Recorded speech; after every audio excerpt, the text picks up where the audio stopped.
I think Florida State has a chance to be maybe even appreciably better on offense this year. I know that I'm in the minority there. I just think they will be. Well, it starts with the offensive line and how good they are relative to last year, because Trey Benson, I think, will be appreciated over time as to how good, how valuable, how elusive, and how complete of a back he was. He never fumbled the ball. You can say now, you can't jinx him. He's off to the NFL. Never fumbled the ball. He made guys miss at a rate that was alarming. 2 years ago, only Bijan Robinson was in the same class as Trey Benson. He had top end speed, like somebody 25 pounds lighter than him. So I think in order for the ground game to have a better impact and to have breakaway plays, because we weren't consistent on the ground, but we had breakaway plays thanks to Trey, thanks to his greatness. And he was a great Florida State back.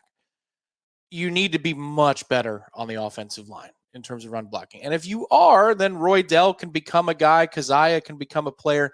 I think it's going to be very hard to replace Trey Benson play for play, skill for skill. You're probably going to have to put 2 or 3 guys together to get something that is as productive as Trey.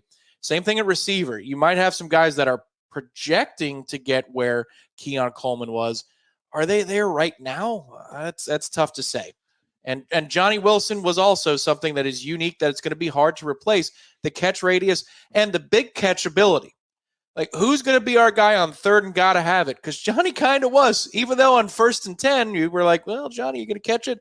Like, third and gotta have it. Johnny had a pretty good career here. We agree. I know there's no nice way to say it. Keon Coleman in the second half of the season was an average player. Johnny Wilson missed time due to injury. He was never a burner. I think collectively this can be a better wide receiving core. I just believe it can be. Health always matters, obviously. So if people get hurt, then it won't come to be. It won't come to pass. But I think that if you look at size and speed and the diversity of weapons that this offense has this year, marry it with an offensive line that will be better in the run game, I think it will be. It just is going to be better in the run game. They're bigger. They brought in more meat, seasoned veterans, a lot of experience, a ton of games played. I really just don't see a way that this offense isn't going to be better. Because, listen, if you're better in the run game, Tom, which is what you're saying this whole thing is predicated on, and I agree with you, then you're going to be better in the pass game. So I'm really high on this team. I have a question mark. No, the individual skill of a Trey Benson, we 100% agree. Like, what he was is freakishly good. He's going to get drafted. He's going to be a starter somewhere in the NFL. He's that good. But he was behind a sorry-ass offensive line, and we were wildly inconsistent. So if we're consistent running the football because the line's better, all the other stuff down the field, bringing in speed, bringing in a big-armed quarterback. He's got a much better arm than Jordan Travis. He's not as accurate. But, I mean, come on, man. So we started rolling them out. There's a 2-part series with Dominic Robinson. We may do a third depending upon the response. But DJU's path to Florida State, breaking it down on film. You can find that on the channel right now. And Dominic is breaking down Clemson first. So we get a Clemson breakdown and Oregon State breakdown. It's a frustrating breakdown. The Clemson, well, his takeaway, he said, this is the most contrast I've had with my hypothesis and then what I saw on film. He's like, actually, DJ wasn't that bad at Clemson. You could see that there was a huge downgrade in the talent around him. The situation itself, this was my interjection, but the situation itself was dysfunctional. They fired their offensive coordinator. Like, if you think it's a DJU problem, you keep your offensive coordinator and just elevate Klubnik and say, well, he can run this offense. DJU can't. You fired the coach, and the quarterback decided to go away because they've got a young player. But they didn't have the weapons like they did for Trevor Lawrence or Deshaun Watson. He cited the fact that for DJU at Clemson, his average time to throw was 2.7 seconds. At Oregon State, it was nearly 3.2. So their offensive line play was worse. But when you break down the kid's abilities, and you're talking about the big arm, he routinely will make a far hash throw. So the long side, it's a longer throw than they make in the NFL. it'll be a 20-yard gainer. It'll be on the button, and essentially it's like a 55-yard throw because of how wide the hash marks are in college football. The cannon for an arm that this guy has and his ability to go through progressions is very, very different than what Jordan had. The problem is the kid misses layups a lot. He misses layups, and that's the big knock on him. There is no perfect quarterback. You can go through all this, and you'll always find faults with certain guys, and then you'll find strengths, and you'll talk about what you'd rather have. It's a preference thing. Depending on your offensive line, depending on your weapons, depending on a given makeup of your team in a season, there are very few people that have what Patrick Mahomes has, which is the whole kit and caboodle. He can run it. He can throw it. He can read it. He's smart. He's all of the things, right? In college, it's hard to find guys like that.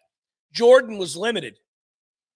Jordan became much better than we ever thought he could be. And I commend him in ways I never thought I would be able to do based on what I saw him early on in his career to be. But he still had limitations. And I've talked about this before. I know it gets people, in the fields. They get upset with you. They get mad because they love Jordan Travis. I love Jordan Travis just fine. But we can talk honestly that he had some limitations. DJU has a much better arm than Jordan Travis. He's much better. Yeah. Now, we'll see if he becomes as accurate. But I believe Mike Norvell's offense is an awful lot of why quarterbacks have a high completion percentage. So I think you're going to see that area of his game tick up. Yeah. Partly because of experience, but also because of Norvell's offense. Well, and his knowledge, like he has been, this was another thing that, Dominic had talked about in the fall when we were breaking down Jordan and maybe some of the things that weren't working so hot, for Jordan last season. This was his first foray as a featured quarterback in an offense, not a featured player in an offense.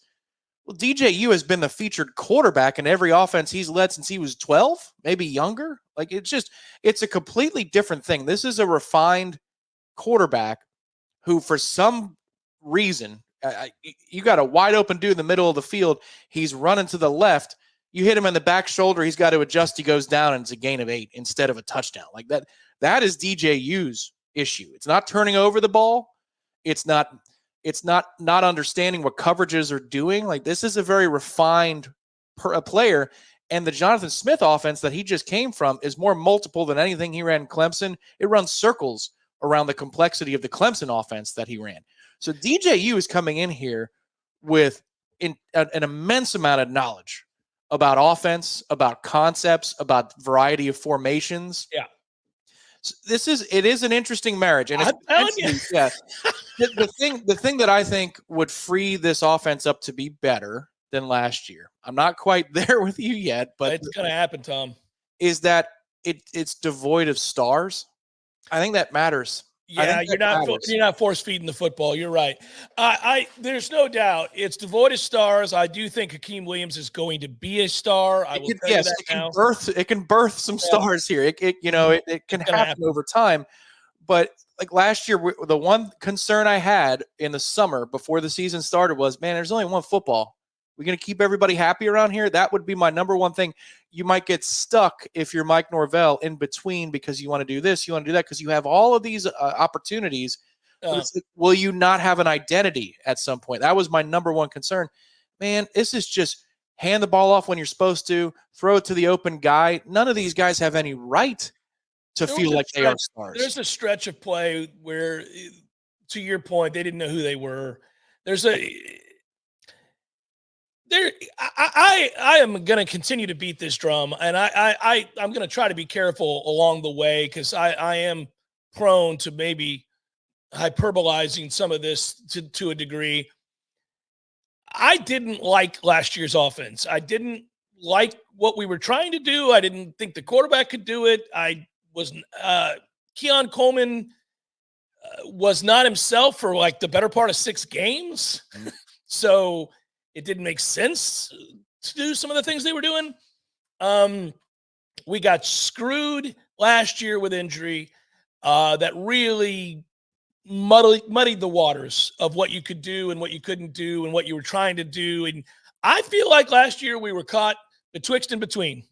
Mm-hmm. I just don't think they could ever fully put their foot down on the throttle and be what they want to be. They couldn't be what they should be. And I suspect they have a better opportunity to be what Mike wants them to be this year.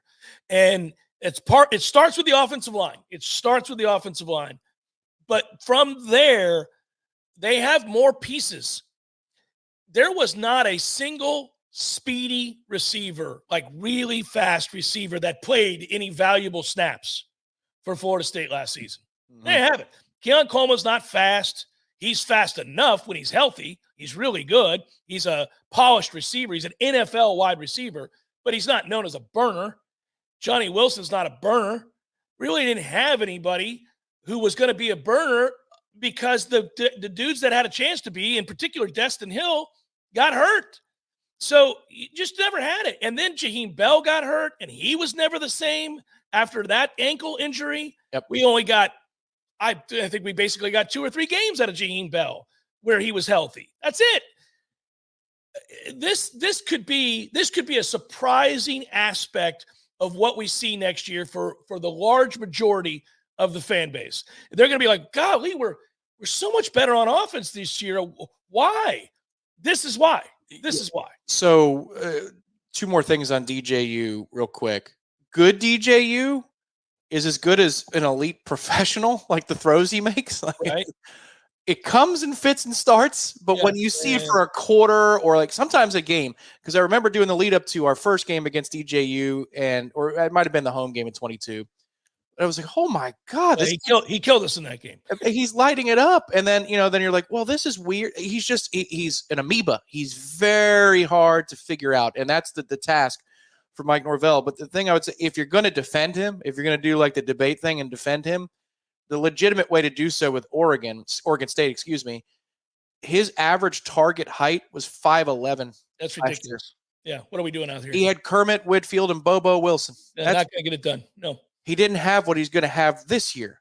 Catch radius. Maybe if he misses a little bit, he'll make the play. Yeah. The kid's got 6 more inches of wingspan on one side to go make a play on the ball, See, we got so excited talking about this, and I'm glad we did, because I'm really, this is a big belief of mine. I'll either be proven right or wrong. Doesn't matter. Time will tell. But I really do think we're going to be better on offense, and maybe appreciably better on offense, by the way. And that just rubs people the wrong way because they think it's a slight on Jordan Travis and Keon Coleman and Jaheim Bell and Trey Benson. And it's really not. All those guys got banged up, and Jordan didn't have certain elements of his game that could overcome that.